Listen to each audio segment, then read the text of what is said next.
20절과 21절 두 절만 같이 읽겠습니다. 시작. 그러나 우리의 시민권 하늘에 있는 자 거기로부터 구원하는 자 곧 주 예수 그리스도를 기다리노니 그는 만물을 자기에게 복종하게 하실 수 있는 자의 역사로 우리의 이 낮은 몸을 자기 영광의 몸의 형체와 같이 변하게 하시리라. 믿습니까? 다시 한번 읽어볼까요? 뜻을 한번 생각해보면 다시 한번 읽습니다. 그러나 우리의 시민권은 하늘에 있는 자 거기로부터 구원하는 자 곧 주 예수 그리스도를 기다리노니 그는 만물을 자기에게 복종하실 수 있는 자의 역사로 우리의 낮은 몸을 자기 영광의 몸의 형체와 같이 변하게 하시리라. 할렐루야. 네, 가슴 벅차는 말씀입니다. 낮은 우리 몸을 자기의 그 영광의 몸으로 그 형체로 변하게 하시리라. 그날을 우리는 기다립니다. 자, 오늘 하나님의 말씀의 제목이 무엇입니까? 주님을 기다리라. 주님을 기다리라. 지금 계속 대림절 우리가 보내고 있습니다. 이번 돌아오는 주가 대림절 네 번째 주일이 딱 끝나고 나면 이제 성탄절이 다가옵니다. 성경에는요, 주님을 기다리라고 하시는 말씀이 수없이 나온다는 말이죠. 고린도전서 한번 1장 7절 다 같이 한번 읽어보겠습니다. 시작. 너희가 모든 은사에 부족함이 없이 우리 주 예수 그리스도의 나타나심을 기다리라. 맞습니까? 은사에 부족함이 없이 우리 주 예수 그리스도의 나타나심을 기다린다. 주님이 우리에게 부어주신 그 능력을 가지고 하나님의 그 부어신 놀라우신 은사를 가지고 뭐 하는 거예요? 주님 오실 날까지 버티는 거예요. 끝까지 이겨내는 거예요. 붙잡고 놓지 않는 거예요. 세상에 타락당하거나 세상에 넘어지거나 뒤돌아서지 않기 위해서 끝까지 주님을 바라보는 거예요. 내 힘으로 안 되니까 하나님 나에게 부어주신 모든 은사를 가지고 말이죠.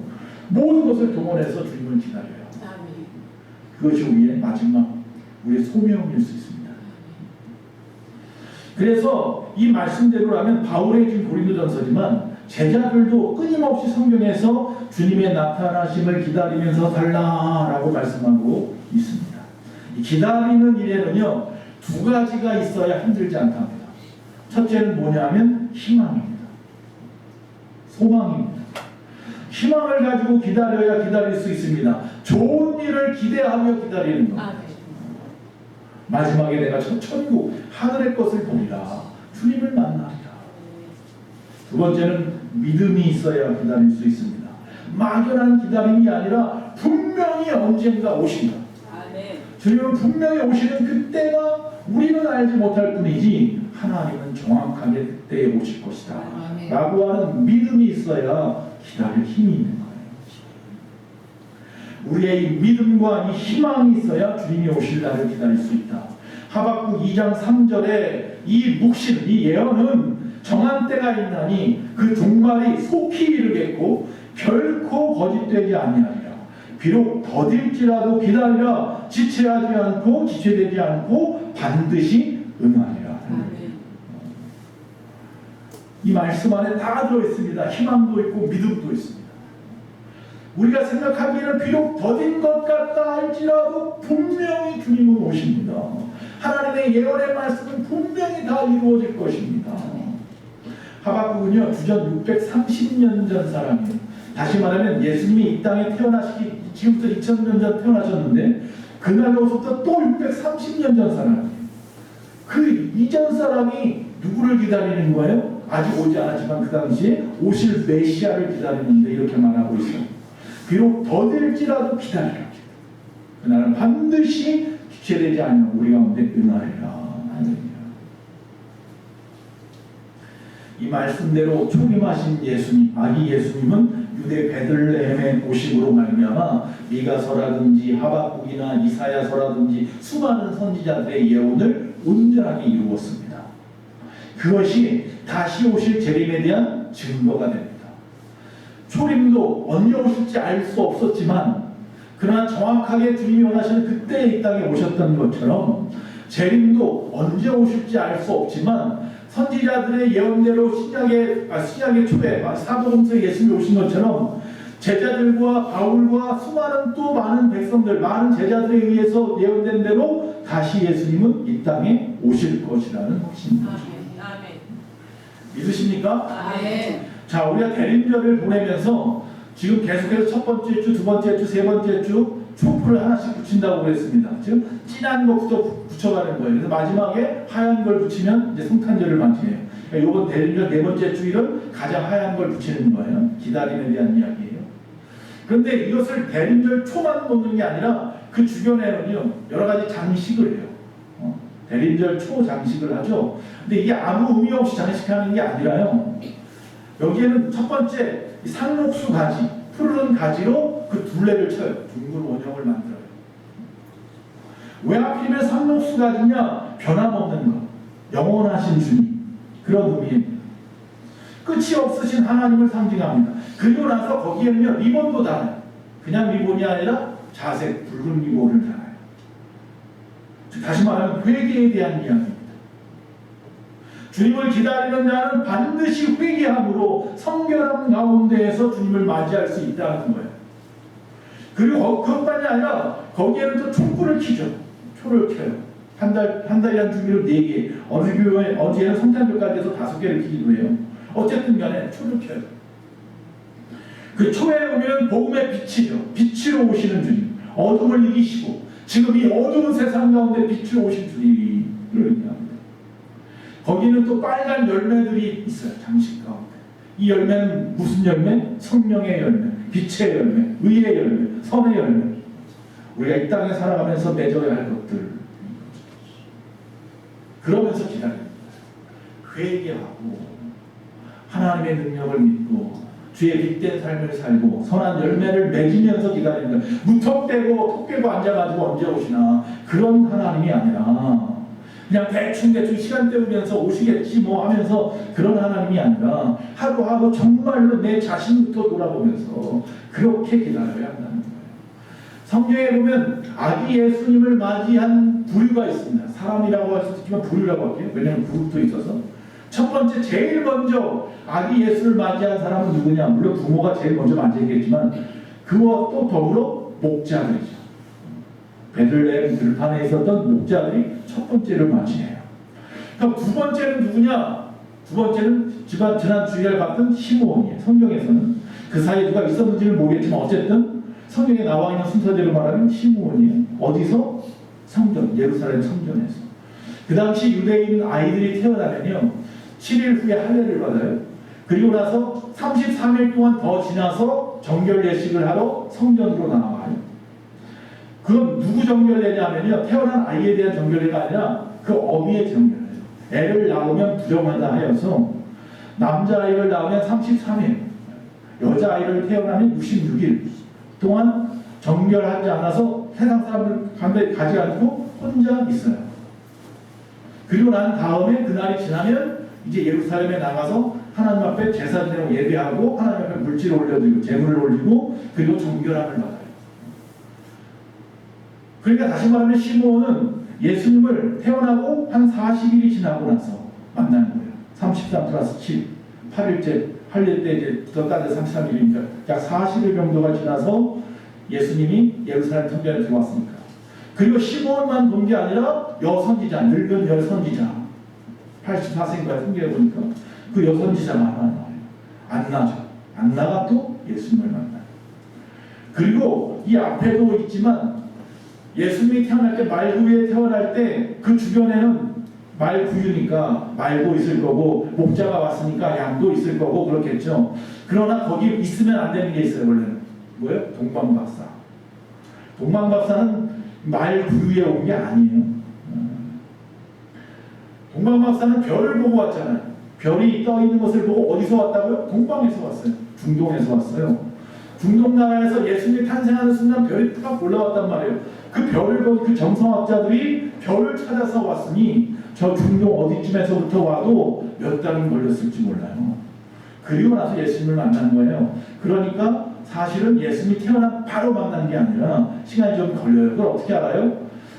찾아와서는 예수님이 태어났는데 어딘지 못 찾잖아요. 그러니까 어디로 가요? 왕한테 가죠. 헤롯 왕한테 가서 메시아가 태어났는데 그가 누구입니까? 어디서 태어납니까? 그러니까 뭐예요? 성경학자들한테 물어보잖아요. 헤롯이. 그러니까 미가서에 나와 있는 말씀대로 보니까 베들레헴이라 합니다. 그러니까 이 헤롯이 자기 기득권 때문에 혹이라도 그 정말로 예수가 태어나면 자기는 아무것도 아니니까. 그래서 뭐라고 말합니까? 가서 보고 절을 하고 경배하고 나서 돌아오면서 나에게 어디인지 얘기를 해주라. 그럼 나도 가서 경배하리라. 그런데 하나님께서 이 동방박사 세 사람을 어떻게 합니까? 다른 곳으로 가게끔 말씀하셨죠. 전설을 통해서. 다른 곳으로 돌아갔어요. 그러니까 헤롯이 더 화가 났잖아요. 그래서 그날로 인해서 계산을 해보는 거예요. 대충. 그리고 크게 잡아서 2살 밑에 아이들은 베들레헴의 아이들은 다 죽여라. 그때 예수님은 이미 도망쳤죠. 천사가 인도해서 어디로? 애굽으로 내려갔죠. 애굽에서 피난하여서 있다가 나중에 헤롯 왕이 그 해에 죽고 난 다음에 그리고 다시 돌아왔는데 어디로 돌아와요? 베들레헴으로 돌아온 게 아니라 그 아버지 요셉이 살았던 고향인 나사렛으로 가서 어린 시절을 보내게 되는 거죠. 자, 거기는 4종류가 나온다고 했어요. 첫 번째 누구라고 했어요? 목자. 자, 목자가 예수님을 맞이했습니다. 자, 목자는 어떤 사람입니까? 어떻게, 왜 하필이면 많은 사람의 부류가 있었겠는데 호적하러 가라. 자기가 태어난 고향에 가서 호적하러 수많은 사람들이 자기 고향으로 갔기 때문에 베들레헴이 고향이었던 요셉은 마리아와 함께 이 배가 만삭인데도 불구하고 왔단 말이죠. 왔는데 방 누울 곳이 여관방이 없어서 어쩔 수 없이 말구육방에서 거기서 구유 위에다가 아이를 태워서 누워놓은 거잖아요. 그런데 하나님은 누구에게? 목자들에게 먼저 이야기해서 가서 경배하라. 도대체 목자에게서 우리가 뭘 배우라는 걸까요? 하나님은 분명한 의미가 있겠죠. 첫째로 이 목자는 지금 이 베들레헴 가까이에 있었다는 거예요. 멀리 있지 않았어요. 그래서 오기가 용이했던 자들이에요. 우리도 마찬가지입니다. 주님 가까이 있어야 합니다. 여러분, 교회 가까이 있는 것이 복입니다. 둘째, 이 목자들은요, 이 밤중에도 뭐 하는 거예요? 양을 지키느라고 깨어 있었다. 전사들이 그들을 만날 수 있었던 것은 그들은 깨어 있었기 때문에 천사의 말을 들을 수 있었던 거예요. 우리도 깨어 있어야 합니다. 마가복음 13장 33절 주의하라 깨어 있으라 그때가 언제인지 알지 못함이라. 할렐루야. 재림 주님도 역시 주님 가까이에 있으면서 깨어있는 사람이 주님을 마주할 수 있습니다. 깨어있다는 것은 첫째로 잠을 깨라는 거겠죠. 잠을 깨십시오. 세상에 피곤하고 지쳐 있어서 많은 사람이 피곤해하여 잠이 들겠지만 기도하는 시간 많은 사람들이 주님 앞에서 깨어 있어야 하는 것처럼 깨어 있으십시오. 그래서 두 번째, 기도로 깨어 있으십시오. 누가복음 21장 36절 이러므로 너희는 장차 올 이 모든 일을 능히 피하고 인자 앞에 서도록 항상 기도하며 깨어있으라 하시니라. 환난을 피하기 위해서는요, 기도 생활하는 것이 성도의 가장 아름다운 모습입니다. 자, 세 번째, 의를 행하면서 사는 것이 깨어있는 것이라고 성경은 이야기합니다. 고린도전서 15장 34절에 깨어 의를 행하고 죄를 짓지 말라. 하나님을 알지 못하는 자가 있기로 내가 너희를 부끄럽게 하기 위하여 말하노라. 자, 깨어있는 방법, 내 육신을 깨우시고요, 기도로 깨우시고요, 의로운 삶으로 나를 깨워야 합니다. 내가 힘으로 힘드십니까? 그래서 성령을 부어주셨어요. 성령의 도우심으로 깨어 있으셔야 합니다. 자, 또한 이 목자는 가까이 있는 자이고 깨어 있는 자이고 앞에서 말한 대로 양을 지키는 자. 목자가 자기의 직무인 양을 지키는 일을 게을리하지 않았다. 밤을 새면서 지켰다. 모아였다. 우리도 역시 마찬가지로 우리에게 맡겨진 일을, 그 직무를 잘 행해야 합니다. 자, 성경에서 말하는 우리가 지켜야 할 것은 첫 번째요, 계명을 지키라고 말씀하고 있습니다. 마태복음 19장 17절 예수께서 이르시되 어찌하여 선한 일을 내게 묻느냐. 선한 이는 오직 한 분이시니라. 내가 생명에 들어가려면 뭐를 지켜라? 계명들을 지키라. 하나님의 말씀을 지켜라. 하나님의 말씀을 지키지 못함으로 말미암아 아담이 에덴 동산에서 사망으로 옮겨진 것처럼 보통 그렇게 이야기합니다. 누가 죄를 지었습니까? 누구의 죄로 이 땅에 죄가 들어왔습니까? 라고 말할 때 하와가 사실은 선악과를 따먹었잖아요. 그런데 하나님은 하와를 책망하지 않아요. 누구를 책망해요? 아담을 책망해요. 아니 따먹은 건 분명히 하와인데 왜 하와를 책망하지 않고 아담을 책망해요? 하나님은 누구와 계약을 맺었어요? 아담과 맺었어요. 아담에게 선악과를 먹지 말라 말했고 너와 함께하는 그에게도 말해 주어라 라고 했어요. 다시 말하면 아담이 그 말씀을 지키지 못함으로 말미암아서 죄가 이 땅에 들어온 거예요. 이처럼 마귀는 항상 우리의 말씀을 빼앗아서 우리가 말씀대로 살지 못하도록 말씀을 지키지 못하도록 한다라는 사실. 또 성경은 엉뚱해 보이는데 또 뭘 지키라고 말하냐면 옷을 지키랍니다. 옷을 지키래요. 요한계시록 16장 15절에 보라 내가 도둑같이 오리니 누구든지 깨어 자기 옷을 지켜 벌거벗고 다니지 아니하며 자기의 부끄러움을 보이지 아니하는 자는 복이 있도다. 할렐루야. 여기서 말하는 옷은 세마포 옷을 말하는 거죠. 즉 성결하고 피고 깨끗한 삶을 말합니다. 그걸 지키라고 말합니다. 하나님이 기뻐하시는 성결한 깨끗한 피고 이 세마포 옷은 무엇일까요? 야고보서 1장 27절에 하나님 아버지 앞에서 정결하고 더러움이 없는 경건은 곧 고아와 과부를 그 환난 중에 도우며 또 자기를 지켜 새 속에 물들지 아니하는 그것이니라. 즉 고아와 과부를 그 환난에서 돌보는 것이고 내가 또 뭐예요? 나를 지켜서 새 속에 물들지 않게 하는 것이에요. 그것이 세마포 옷을 지키는 삶. 옷을 지켜야 돼요. 옷을. 이스라엘 백성들에게 있어서 옷은요 굉장히 중요한 거예요. 왜? 이스라엘 백성들이 다 집이 있다고 생각하면 착각이에요. 집 없는 자가 더 많았어요. 그럼 그들은 뭘 덮고 자요? 겉옷을 덮고 잡니다. 자기 옷을.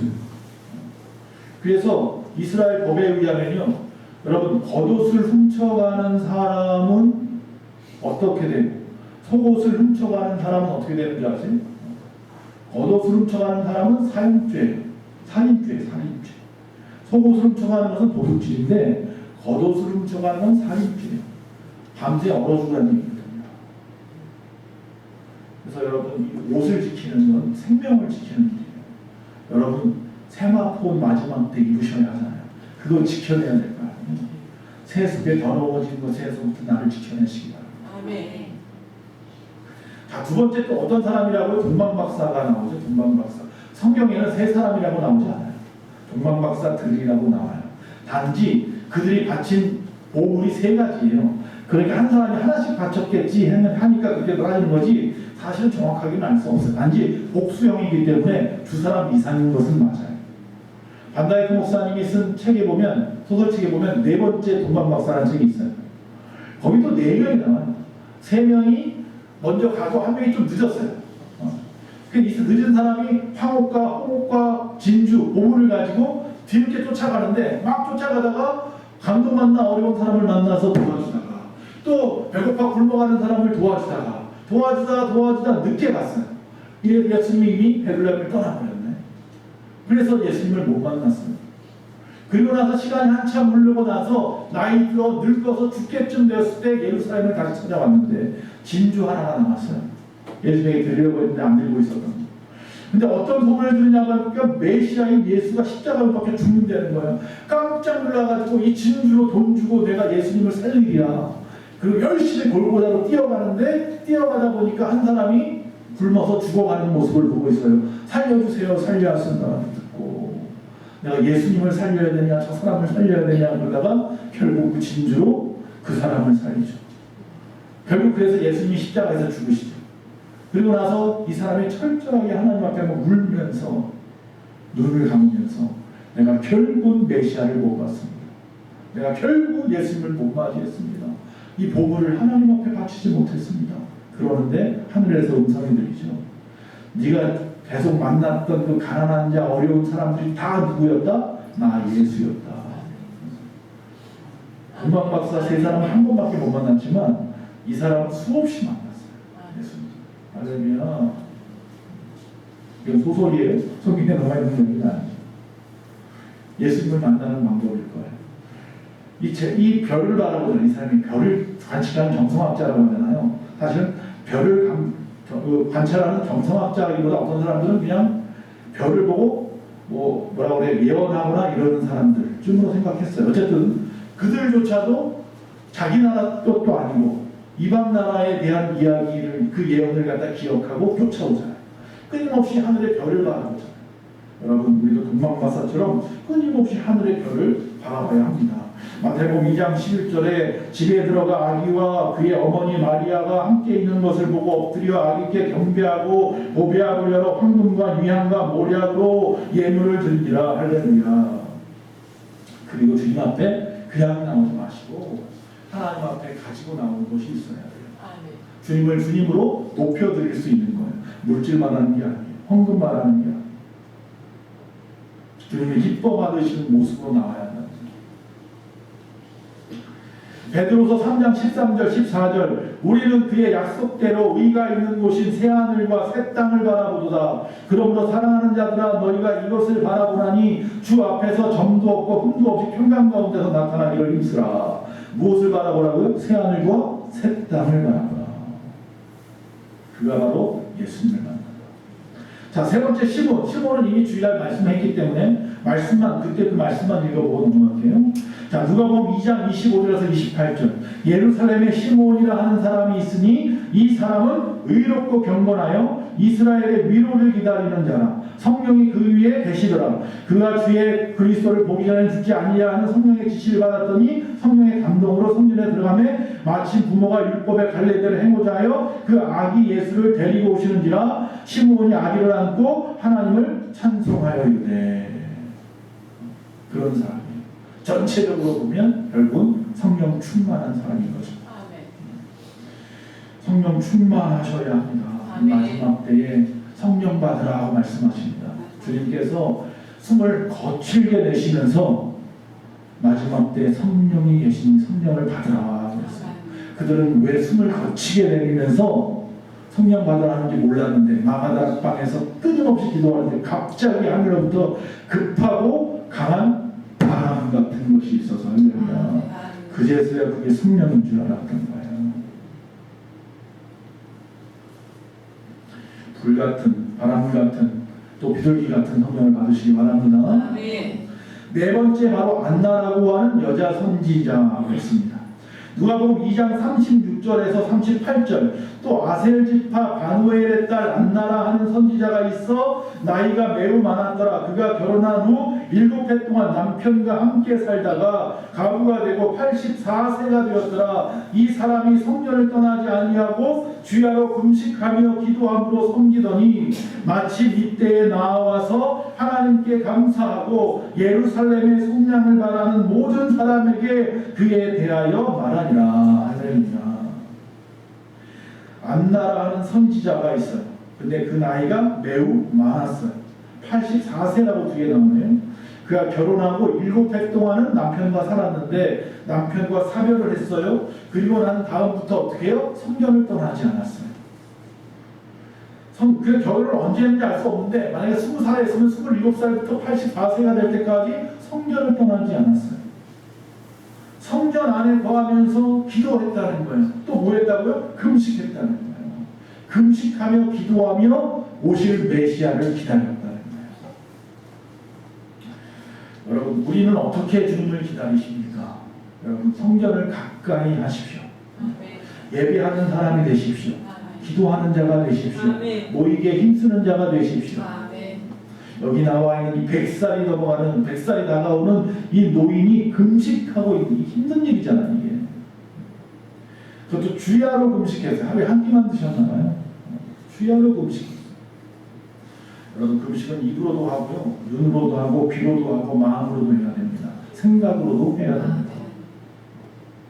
그러기 위해서 기도하면서 하는 겁니다. 그때에 주님을 만났어요. 아기 예수를 만났어요. 말씀을 마칩니다. 주님을 기다리는 사람이 되십시오. 초림 때에도 많은 사람이 예루살렘과 베들레헴 온 유대에 살고 있었지만 그 중에 주님을 메시아로 알고 만난 사람은 불과 10여 명도 안 되네요. 재림하실 예수님을 맞이할 때는 얼마나 될까요? 그렇게 많지 않을 수도 있어요. 저와 여러분은 어떨까요? 옥자처럼 깨어 기도하는 성도, 동방박사처럼 주님을 간절히 사모하며 하늘을 바라보는 자, 시므온처럼 성령으로 충만한 자, 안나 선지자처럼 늘 기도하고 금식하는 자, 그가 주님을 만나더라. 우리도 이제 다시 오실 주님을 만날 성도로 살아가시기를 간절히 축원합니다.